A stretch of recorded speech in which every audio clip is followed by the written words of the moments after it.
next. I don't see that And also the fact turnaround that you normally expect with a new coach. And they're not getting back in. They've had a break this week as well, so they're not coming back into training till Wednesday as well.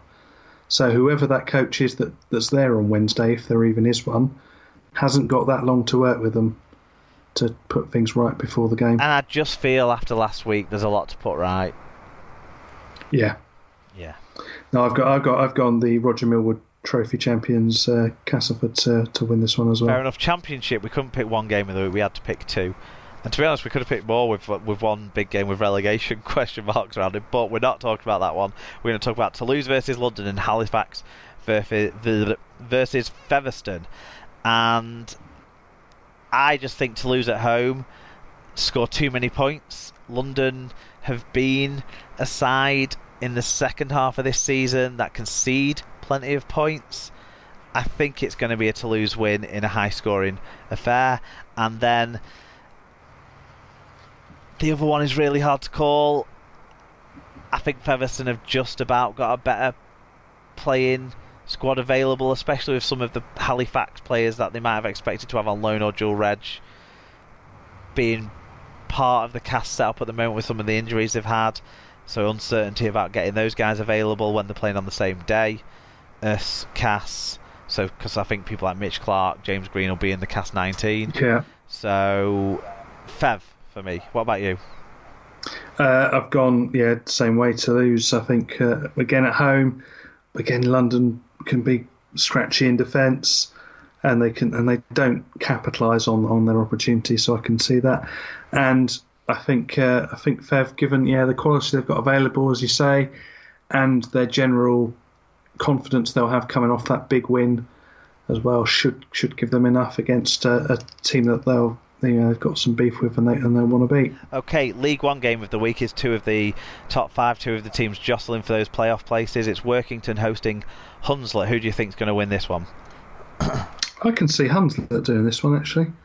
I think given their general way of playing. I think Workington, though, for me, have demonstrated some really good ability to compete well against the other good sides. Well, you look at the Bradford game as an example of that one, and the game they played this week against Oldham.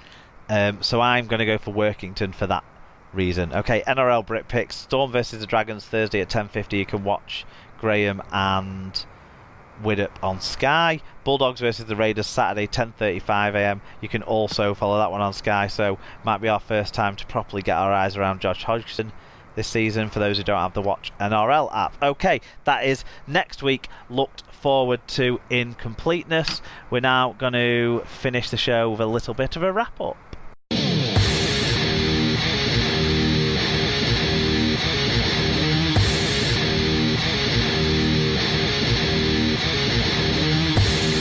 Right, Tim, I've been really, really busy with work this week, so I haven't put together a quiz for you, so I'm hoping you've got something snappy for me. I started off with this really clever, elaborate idea that I was working on, and then, of course, we've got the Brian McDermott news, so I changed tack quickly, and I've got a very quick five-question quiz on Brian McDermott. Okay, well, look, you're in luck that I barely had time to eat lunch, let alone swat up for what I was expecting to be a Brian McDermott-based quiz. So I'm not holding out much hope, but take it away. They're quite easy, so you should get. I think you can get over half marks without doing too much on this one.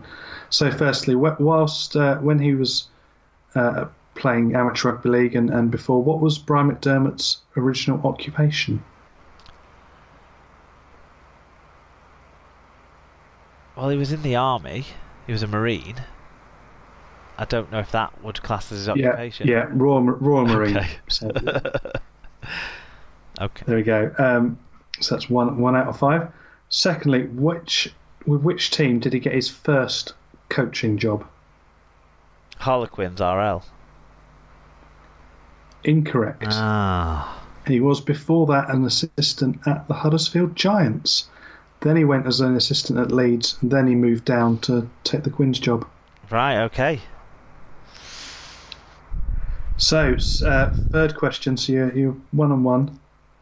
Who did he replace when he took over as head coach at Harlequins? Harlequins. Okay.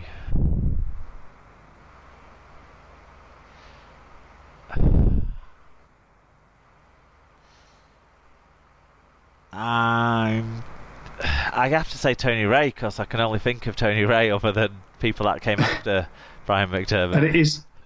And it is Tony Ray in his first, is it first or second or third stint? I can't remember. Yeah, he's been there so many times. I think that was his second go. But yeah, it was Tony Ray, so congratulations on that one. Whilst he was at Quins, what was their highest league position? Highest league position? Give you a clue, it was 2006. Yeah, I think that they finished. Let me just work this out. 2006. I think they finished 6th that year. 5th. They were 7th. Oh, okay. And finally, whilst with the Rhinos, they of course won one World Club Challenge. Yep. Who were the opposition for that World Club Challenge? The one that they won. They've lost a few. They've definitely lost a few.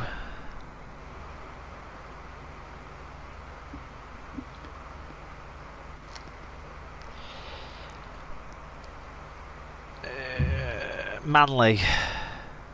It was the Manly Sea Eagles. Congratulations, 3 out of 5. Well, there you go. Excellent. Okay, SLP recommends. You've had an exciting week, so you must have something for us, Tim, after a week off. Yeah, well, I've got a couple. The first being Bailey Lane in Coventry. It's a sort of hidden courtyard, and you've got on one side a cocktail bar, which is really nice. It does sort of all sorts of good cocktails, and they have sort of big fruit on the bar and everything, and that was really nice. And they've got this hidden courtyard. Big fruit on the bar?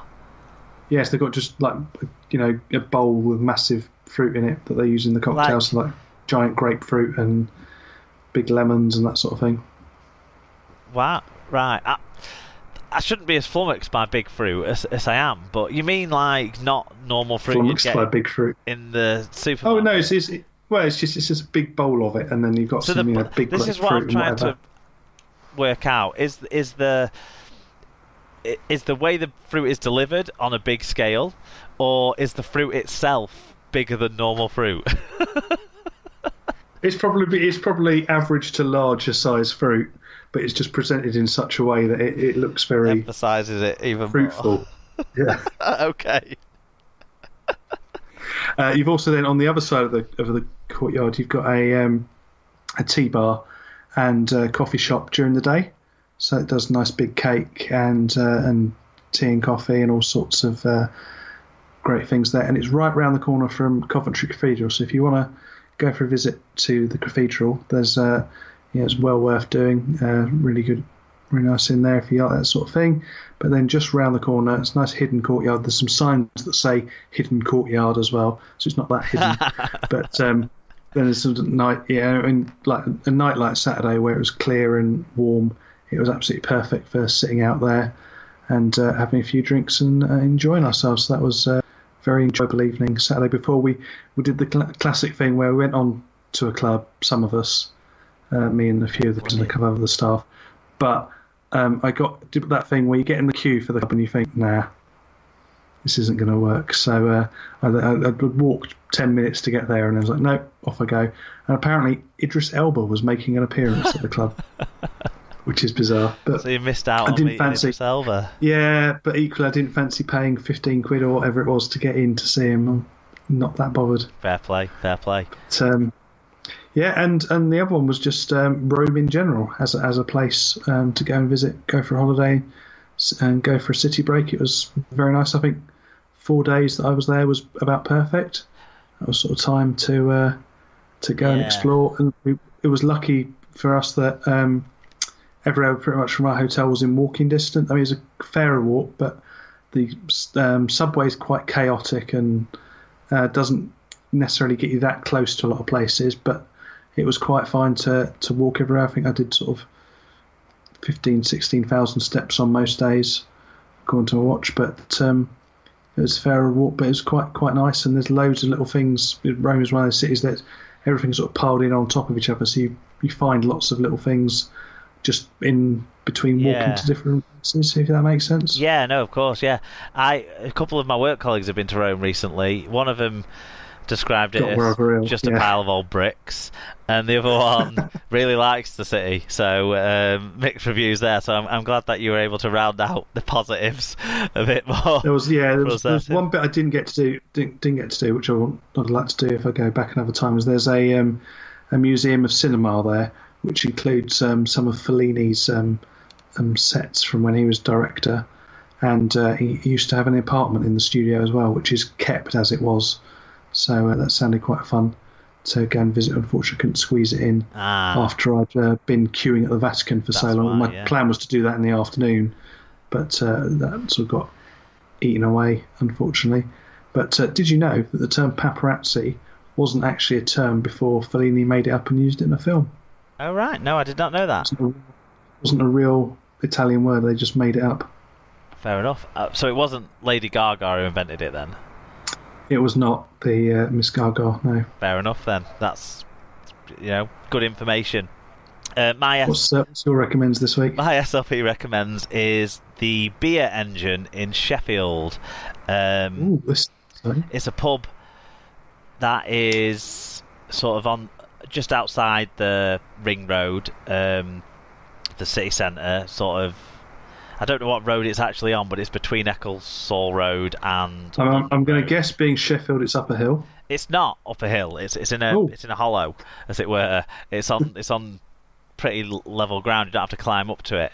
But the Beer Engine, it was very good. It's just round the corner from my brother-in-law's, but for some reason or other, I've just not been in it before. It's been around for a couple of years, probably 4 or 5 years, but it was really good. There was a cat cafe next to it that Emma wanted to go in, but unfortunately she couldn't schedule that, which is devastating for me. But there you go. Yeah, that would be my recommends this week. Okay. Fair enough. Next week it's Scoots on the show, so really that's a bigger reason why I was going to say to win. Yeah, we should have. I looked at that. I looked further down the page and thought, I've gone the wrong way. Yeah. So I'll be joined by Sarah next week. I'm not sure if we're going to try and do a bit earlier, so the show might be out a bit earlier next week. Not going to make a total promise on that, but that's what I'm hoping to achieve. Okay, in terms of if you want to support the show, please do feel free to make donations, however small or large. PayPal.me/SuperLeaguePod is where they will be gratefully received. Some of the people who've been getting in touch with this year with donations should be starting to receive their care packages of a t-shirt for people who've donated more than £20, a t-shirt and a beer glass for people who've donated more than £30, and there's also an extra little surprise in the packages for people. There's still 1 or 2 people I'm waiting to hear back on contact details, and there's still a couple of people that I'm waiting to see if I can get the right sort of size stuff, and I know that there's one abroad package that I need to sort out with my distribution agent, who maybe I might need to negotiate a couple of pints for him for that one. So we'll see where we get to on that.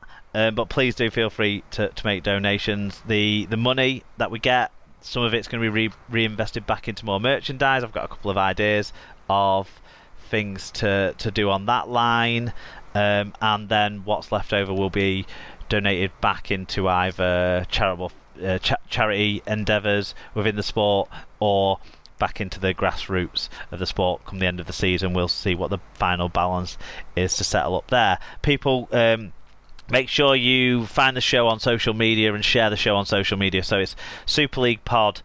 It's at Super League Pod on Twitter and Instagram. It's facebook.com/Super League Pod. superleaguepod@gmail.com if you want to send us an email. Remember all those contact details, because that's where you can tell us who Junior Vavai's famous cousin is, to be in with a chance of winning the signed copy of No Helmets Required.